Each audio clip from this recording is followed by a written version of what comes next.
Hey guys, we are back on the Kerbal Space Program. Today we are going to tackle the flight basics. I'm hoping to actually get through as many of these as possible today. And the construction basic, I kind of took a long time with that one just for fun. I was having quite a lot of fun with building the different, the Fuubi Flyer one. That was kind of fun, and trying to get it to move as well, yeah. So, but I mean, it worked well. I mean, there was a couple of explosions and stuff, but it was a good first try. Okay, let's just get right into flight basics then. So, learn the basics of flying spacecraft in KSP. In this tutorial, flight instructor Gene Kerman will take you through the essential flight controls and instruments required to launch a simple rocket to almost respectable altitude. Okay, that sounds good. I've done this one once before, but like I said, I will do all of these together with you guys. Okay. Welcome to the Kerbal Space Center launch facility. I'm Gene Kerman, and I will teach you the basics of piloting a spacecraft. If you haven't yet done the vehicle assembly tutorial, I recommend you do so before going through this one. If you're ready to go, press next. Flying a spacecraft is all Flying a spacecraft is all about being in control of a generally very chaotic situation. As a pilot, your main flight controls will affect the pitch, roll, and yaw of the ship. Let's look at those first. All the other controls will be locked until they're needed, or this tutorial is closed. Pitch is the angle of the nose of the ship in relation to the horizon. A positive pitch angle means the nose is pointing upwards, while a negative pitch angle means the nose is pointing down towards the ground. You control the pitch of your ship through these keys: W, pitch down, S, pitch up. And you can see down in the left corner, you can see the pitch moving up and down as I press the buttons. I'm pressing W and then I'm pressing S. So yeah. Try now and notice the pitch indicator on the lower left. Yeah, exactly. That's what you said. Yaw. Yaw is the rotation of the ship around its vertical axis. It is the side-to-side motions of the ship's nose. A positive yaw angle means the ship's nose is turned to the right, while a negative angle means it's turned to the left. These are the keys that control yaw, A and D. And you can see the same thing happening down there now.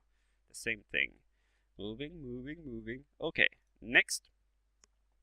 Roll is the situation of the ship around Roll is the rotation of the ship around its longitudinal or front to back axis. It is the motion of leaning or banking to the left or right. The roll of your ship is controlled through these keys, Q and E. And you can see it's moving down there as well. Yes, and next, by by controlling pitch, yaw, and roll together, you can keep the ship in a controlled level flight. Next, let's look at another basic flight control. The throttle control, it's this one, left control. The throttle control affects the output power of the ship's engines. More throttle means more thrust, and therefore more speed and lifting power. Note that throttle can only affect engines that can be throttled, like liquid engines. Solid boosters don't have any throttle control and will burn at top capacity until their fuel runs out. Holding the ship at full throttle over a long period of time can cause the engines to overheat and will eventually explode if that heat isn't managed. Throttle is controlled by the following keys, blah blah blah. Yes, you can see it's moving down there. Yeah. Throttle plus pitch, roll, and yaw are the main controls you need to master for a successful crash-free flight. Oh yeah, sure. Remember that all of these controls have a limited amount of effectiveness, so bigger, heavier ships will probably respond much more sluggishly to the controls than a little small one. It is also good to keep in mind that as stages are separated from the ship, it will become lighter and therefore easier to control. Next, let's look at the rest of the flight controls. SAS stands for Stability Augmentation System, although Kerbal astronauts usually refer to it as Sickness Avoidance Scheme. Whatever it stands for, what it does is try to stop the ship from spinning around using the computer-controlled auto torque drive compensator (ATDC) technology to counteract the rotation of the ship. Keep in mind that to use the SAS properly, your ship needs to be fitted with an SAS or ASAS module. Otherwise, SAS won't have any effect. SAS can be activated momentarily by holding down the F key or toggled by pressing the T key. Okay. You can give it a try now, although it probably won't do much until we are actually flying. RCS stands for Reaction Control System. It controls and consists of small thrusters that help control the ship's orientation and translation. The RCS can be activated by pressing the R key. Okay, give it a try and notice the RCS LED turn on when it's activated. Mind that for the RCS to do anything, your ship must have RCS thrusters and monopropellant tanks installed. RCS is particularly useful if you're out in space, as aerodynamic control surfaces tend to not work very well outside the atmosphere. In flight, all the planning you put into the staging sequence of your ship comes into practice. From launch to the final deployment of the descent parachutes, you control the activation of several of the ship's parts by activating stages. Space launch, it's these stages here. Space launch activate next stage. Notice the stage indicator on the lower left corner. It shows the current active stage. Since we haven't launched that, it's showing the first stage to be activated. So this one is the one to be active. It's red light at the 02. Let's see. I have your staging control locked for now, so the LED next to the indicator is glowing purple. Yeah, that's why it's locked. So, okay. We're almost done here. You'll be launching in no time. An important part of flying is knowing how your ship is oriented and where it's going. A good pilot is always aware of the ship's altitude, as it's called, and its velocity vector. The big round instrument, this thing here, I guess, on the lower center of the screen is called the nav ball. This device sums up most of the critical information needed for proper death-free flight. Here you see the ship's nose in relation to the horizon, so this is the nose, and since everything is blue, it means it's pointing straight up. In relation to the horizon, as well as its heading, compass bearing, and speed. You also get several icons that indicate things like your current velocity, but we'll have a look at those later. On the upper part, this guy here, on the upper part of the screen, you have your altimeter, vertical speed, and atmospheric gauges. The altimeter will show the distance to the planet's surface at sea level. This means the actual surface may be higher up, so watch out for the ground when landing. The vertical speed gauge shows how fast your altitude is changing.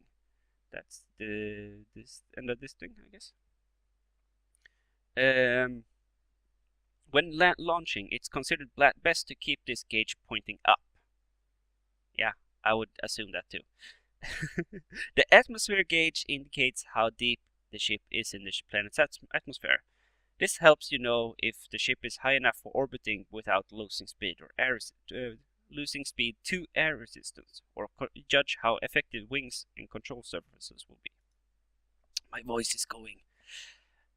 Oh, crew, that's the guys down here. Hello there.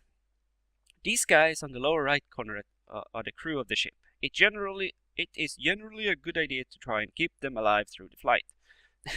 No shit. They're not exactly expert astronauts or even much good at it. Actually, they're none too bright for that matter, so don't rely on them to be able to fly the ship without your help. Aha!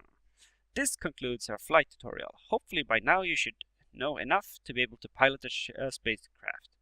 When you close this window, all controls will be unlocked and you'll be clear to launch.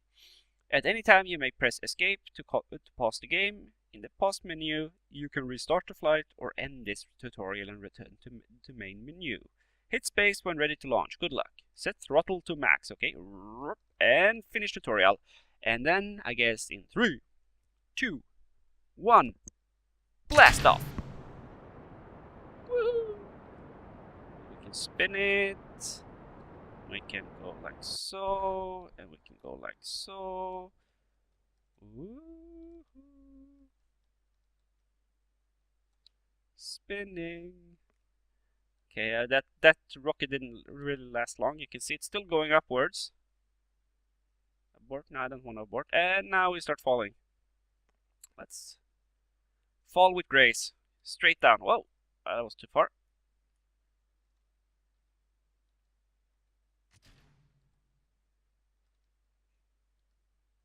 Okay, I don't really have much control here. Let's just release that one. Oop, don't be stuck. Thank you. And in a few seconds, we'll release the parachute, so we don't have to fall for as long a time. In like now. And there we go. Happy down on the ground. Happily. Let's see. Crew report. Keep data. That sounds great. Okay, that's done. I'm not gonna keep going with this scenario. That was just to get it out of the way, more or less, right now. I spent so much time on the first one. I might as well try to keep it quick with the rest of them. Orbit 101. This training scenario covers the basics of flying a spacecraft in orbit, essential maneuvers like raising and lowering apoapsis and periapsis nodes, and also important concepts, such as what the term apoapsis and periapsis mean. You'll start off in a low circular orbit around Kerbal with the Orbiter 1 training craft ready to go. Start! So, hopefully it's something good here. It's Gene Kerman again! Welcome to the Orbiting 101 training... It's pretty out in space. Training program. I'm Gene Kerman and I'm going to teach you the basics of orbiting.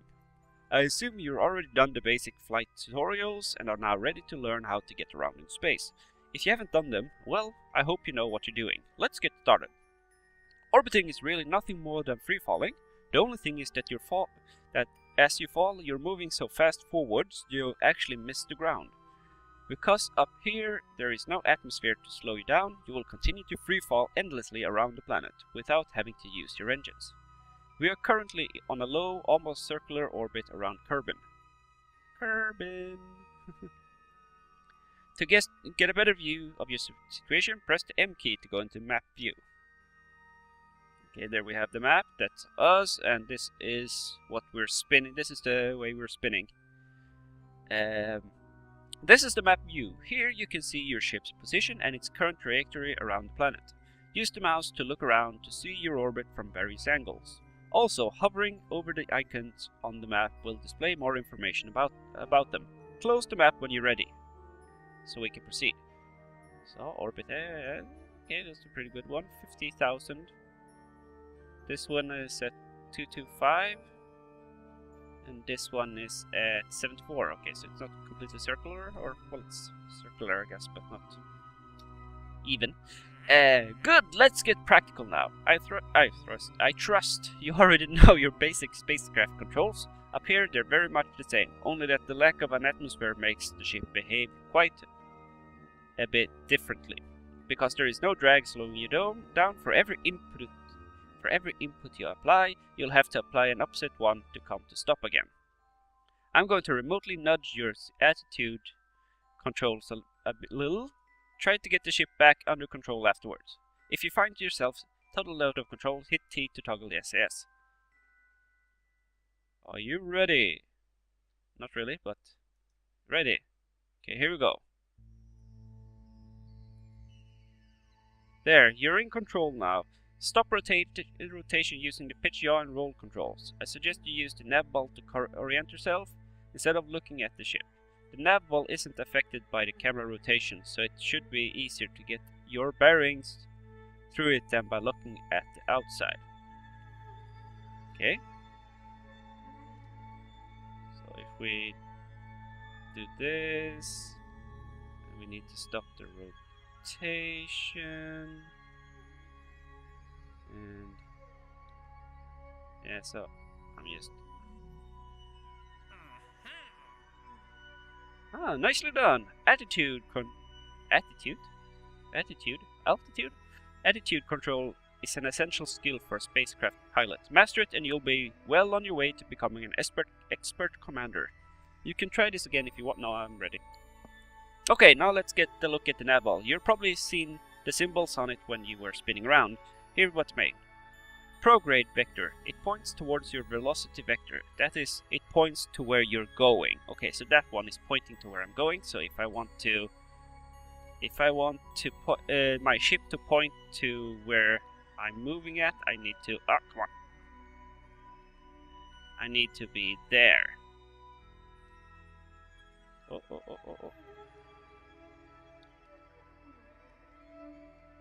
So around... Oh, no.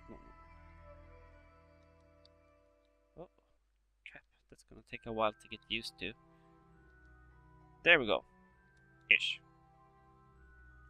Okay, so now I'm pointing roughly towards where I'm going. Or... No, this was the retrograde, okay. Retrograde, okay, that's the next one. Retrograde vector. It points... Oh, too far. It points you directly away from your ship. There's the prograde.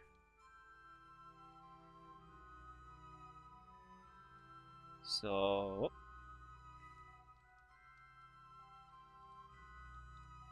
There we go, perfect. Oh, almost perfect, it's still moving. If I... Or is it this one? Making me keep still. I think it was the RCS. No? That's the one. Yeah, SAS keeps me still. Anyway, prograde waypoint vector. It points towards your current waypoint. Retrograde waypoint vector. It points you directly away from your current waypoint. Okay. I don't have any waypoints again now, I guess. Okay, next.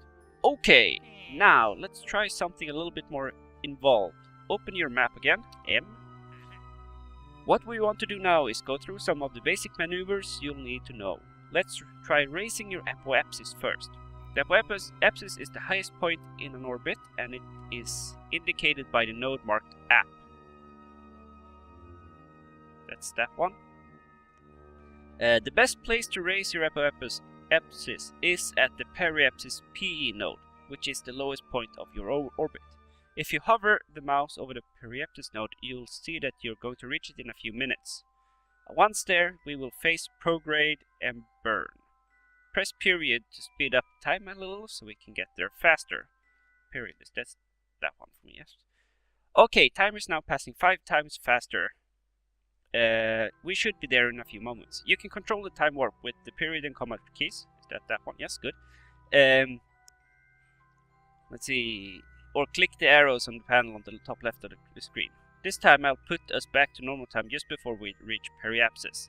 Out of training though, you'll have to warp time down to 1x yourself, so don't go too fast or you might miss your mark. So it's gonna power it down for us as soon as we get close, I guess. There we go. Okay, we're a few seconds away from periapsis now. Time to turn program and do our burn. Guess I need this one. Okay, that's what he was gonna say. Okay, good. Time to do our burn. Turn the ship to face the prograde vector. That's this guy here. Turn SAS on. He wants me to turn SAS on once I'm here. Oh, that's not quite there. Oh.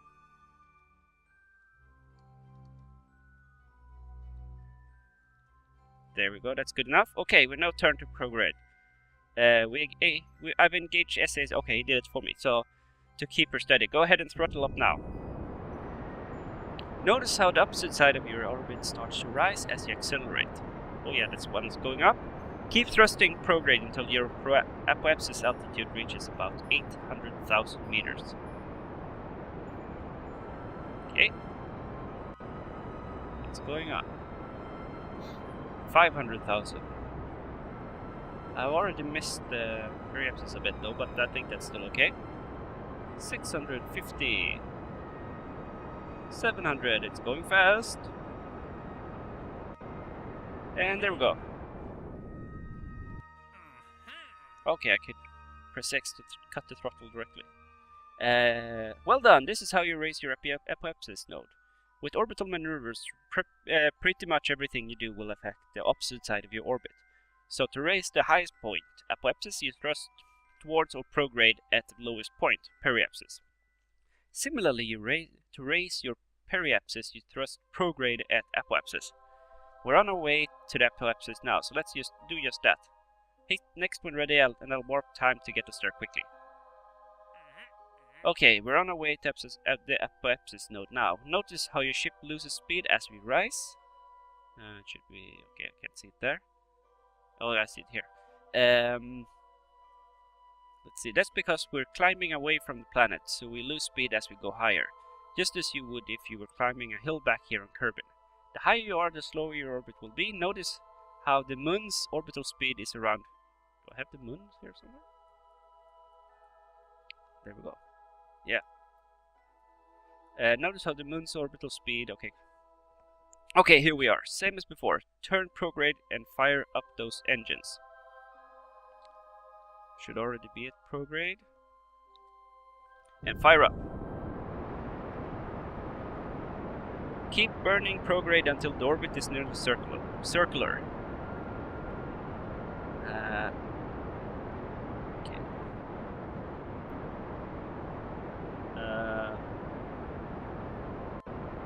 I have a feeling I'm not burning prograde. Let's see. This is not prograde. This is... when the heck did I turn around? Oops. That wasn't prograde. Sorry. There we go. That's a little bit better. Okay, so we might have messed up a little bit there, but that's okay, that's okay. It's just space travel, it's not like it's science or anything. Okay. Okay, we're in orbit again. Whew. This one needs to be around up at least here somewhere for us to not fall to Earth, I guess. Or to Kerbal, I mean. Sorry. So okay, I'm just gonna let this go for a few seconds while I take a zip of something. Keeping my throat a bit moist. That's important when you talk a lot, I guess. And sitting up properly. Okay. I'm ready with X. As soon as I reach 800,000. Okay. Nicely done. This is how you change the size of your orbit. This maneuver should come in handy on many occasions. Next, we'll look into changing your orbital inclination. Press next when ready to proceed. Your orbital inclination is the angle your orbit makes to Kerbal's equator. If you've managed to maintain a reasonable amount of control this far, we should still be in a nearly 0-degree inclination orbit. Probably yes. That is, even though we've changed the altitude of your orbit, it still has the same inclination as before. Changing inclination is done by thrusting in 90 degrees angles to a prograde vector, but without changing your pitch relative to the surface. Okay, that sounds easy enough, I guess. Changing inclination is done by thrusting in 90 degrees... I already read that part. On your present near equatorial orbits, prograde is due east. That means to increase our inclination so that our orbit takes us up higher latitudes, we have to burn towards the north. Let's try that now. Turn the ship to heading 360 and open the throttle. Let's see.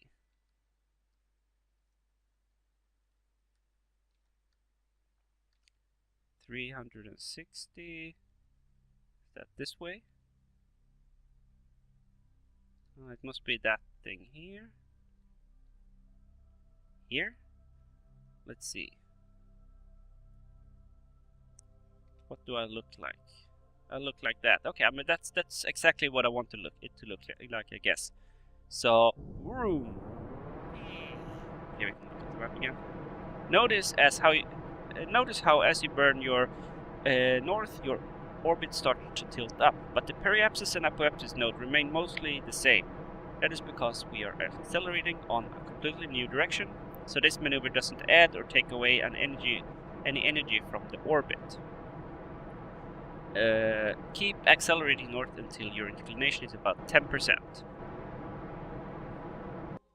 Good, this is how you change your orbital inclination. For these maneuvers, it's always better to do it in the slowest part of the orbit, so you don't have to spend as much delta V to turn your orbit around.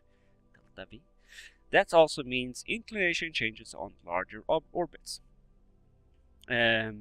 Such as we are now, takes less fuel than the same inclination changes on a lower one.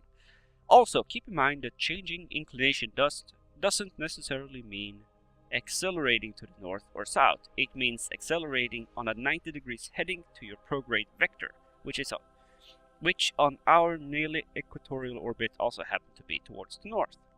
Next, let's look into the last essential maneuver you'll need to learn, lowering your orbit. As you can imagine, lowering your orbit's altitude is very much like raising it, only in reverse. Because there is no air up here, we can use our main engines to decelerate as well as accelerate, because nothing says we have to be facing some direction or another. Also, since our orbit is nearly circular, we can just turn retrograde and do our burn at any time now. So let's get to it. Turn towards the retrograde vector and start those engines up again. Okay, whoa, wrong way. I'm pretty sure this is retrograde. No, that was prograde. Crap. Whoa, too far. Okay, I'm pretty much in line there. Perfection. There we go, and burn.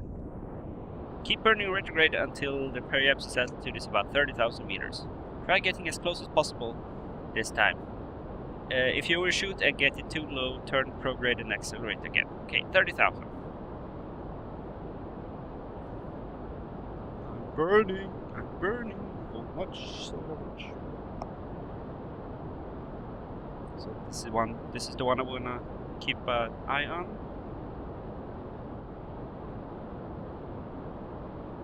I'm ready with X. Bam! That's it, you're now on your way back. 30,000 is low enough to be in the atmosphere, so you're now on a re-entry course to Kerbal. Once we're below 60,000 meters, the atmosphere will start slowing the ship down, so that it won't have enough velocity to rise back up again. This is the end of our lesson now. You can continue doing maneuvers on your own or wait for periapsis and do a re-entry and land. Don't forget to decouple the capsule and deploy the parachutes. See you on the ground. Okay, so I'm gonna just do this. Speed up time! Oh, whoa, that was way too much. Press M.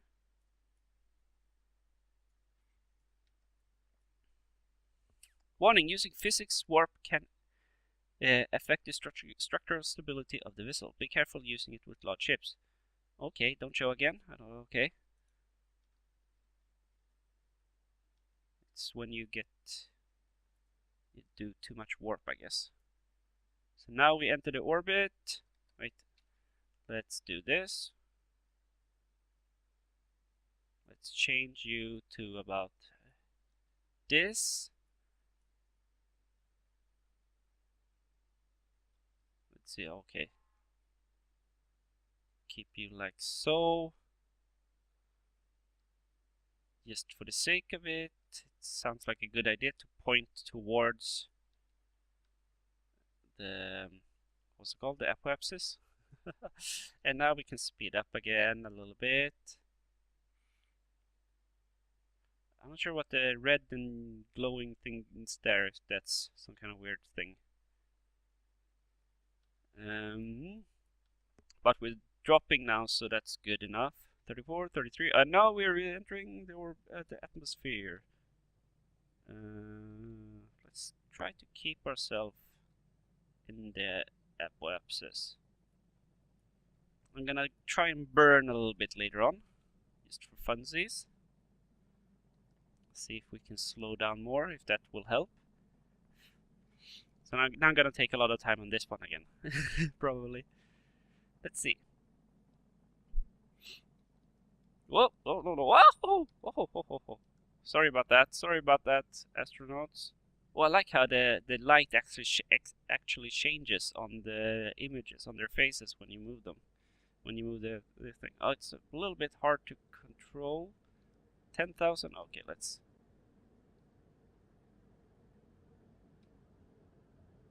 So this apoapsis is moving up towards the north. As soon as it gets more or less on the top there, I think I'm gonna start burning a little bit. We're at 4,000. I'm gonna see if I can land it actually without deploying anything. 2,000. Okay, let's actually start burning a little bit. We need to lower the speed now.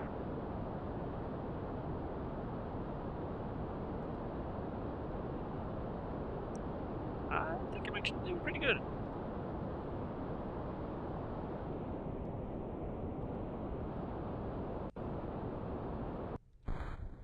Oops. Okay, let's. I survived! Okay, guys, that's what you call a bouncy landing. It was perfect. No complaints from me. Okay, let's go on to the next one.